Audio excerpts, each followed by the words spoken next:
Nabi kata kalau kamu mimpi yang menakutkan kamu, bangun tu kata a'udzubillahi minasyaitonirrajim, ludah 3 kali belah kiri. Bukan ludah Helio, tuh gitu. Kalau ludah Helio bini sebelah, ija muka bini.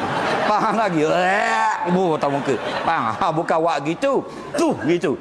Tak. InsyaAllah Nabi kata siapa buat gitu, a'udzubillahi minasyaitonirrajim, ludah 3 kali isyarat belah kiri, dia bangun siang hari tidak berpanjangan rasa takutnya tadi.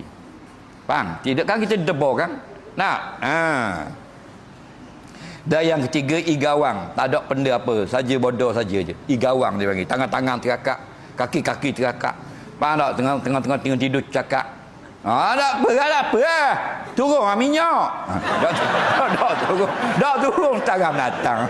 Faham lagi? Dah, contoh. Tak ada maksud apa saja dah gitu. Ada hau benda, tidak hau benda. Dah, mimpi bodoh dipanggil. Jumpa payang mah. Kan payang mah.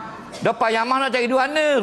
Mah susah payang. Tu nak. Jumpa tu terik juga. Oh, kaya. Dah pada bini. Cabut habis sanggup-sanggup bini. Faham lagi? Hak bodoh tu bila dia bangun tengok payang tu tak ada dah. Dia tidur mula nak ambil mula. Faham? Kalau tidur mula nak ambil sudah.